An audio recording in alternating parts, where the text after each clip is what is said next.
Welcome to Dr. Warrick's podcast channel. Warrick is a practicing cardiologist and author with a passion for improving care by helping patients understand their heart health through education. Warrick believes educated patients get the best health care. Discover and understand the latest approaches and technology in heart care and how this might apply to you or someone you love.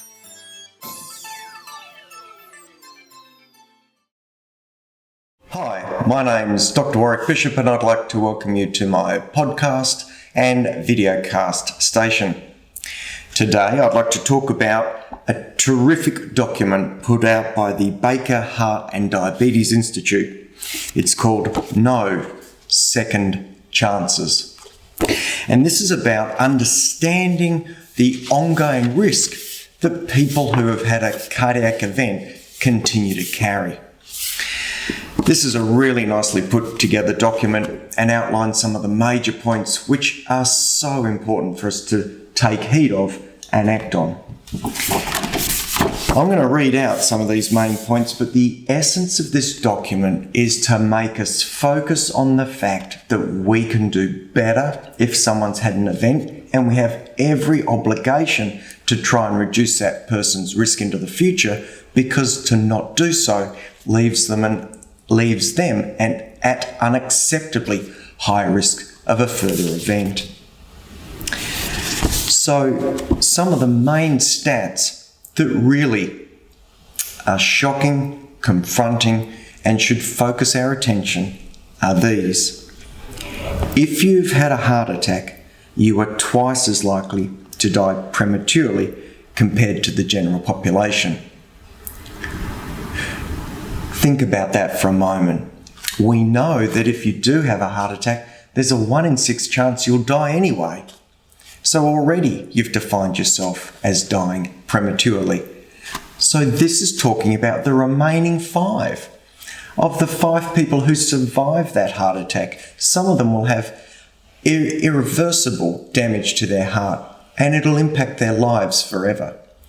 But that group of 5 who've survived are now twice as likely to die prematurely compared to their age-matched equivalents. This is really a warning sign, a red light, a flashing light, a hazard sign telling us we need to put effort into those individuals. If you've had 2 or more heart attacks, you are 3 times more likely to die prematurely. So this is really saying if you've had one and then another, the odds are really stacked against you. I think this is in keeping with what we'd imagine. There's no surprises there, but it really is telling us we've got to be better or as good as we can at preventing further events for people who have had their first event. Within 12 months, 1 in 10 heart attack survivors will have another heart attack. That's 10% of people who've had a heart attack having another within 12 months. This is so critical to our focus and attention we bring to the medications to reduce that risk. We know that people do drop off medications, and we know that when you match up the people who drop off medications with those who have events, then the people who have dropped off their medication are so much more higher to have a second event. This is confronting. In just 7 days, about 10% of people who have a stroke will have another. Well, this is a scary phenomenon, but we really do need to be aware that what we have to do is not only deal with people when they've had an event, their heart attack or their stroke, but let's step back from that and think, can we be better at preventing that first episode? Can our primary prevention strategies improve as well?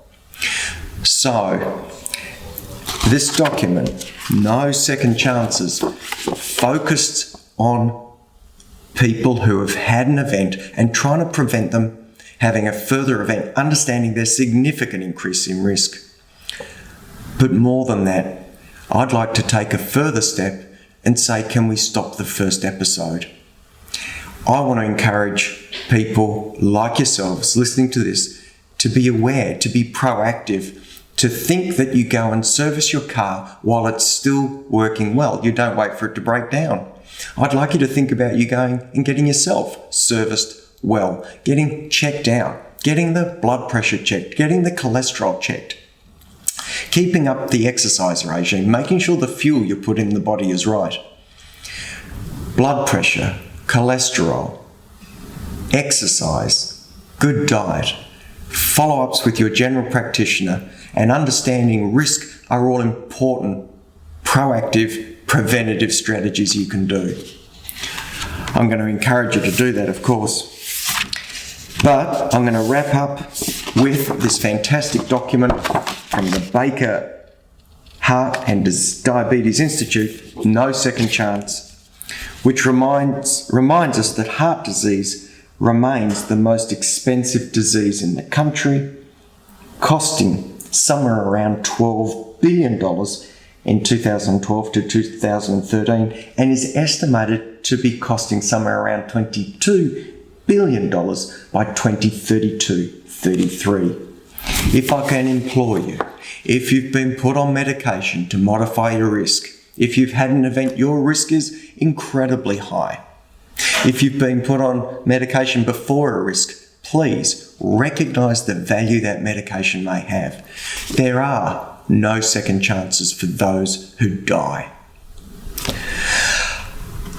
I hope this message reaches you. I hope it reaches you so that you can reach out to someone you love who may be in that situation. This is such important stuff. The medicines work. We can make a difference. Let's make sure that people live as well as possible for as long as possible. I do wish you the very best in health. If you do have any queries or questions, please drop us a note. Always interested to hear from you. If you do have any suggestions about future topics for the podcast or videocast, please let us know. As always, I do wish you the best health. Take care of yourself. And until next time, please don't die from a heart attack. Goodbye. You have been listening to another podcast from Dr. Warrick. Visit his website at drwarrickbishop.com for the latest news on heart disease. If you love this podcast, feel free to leave us a review.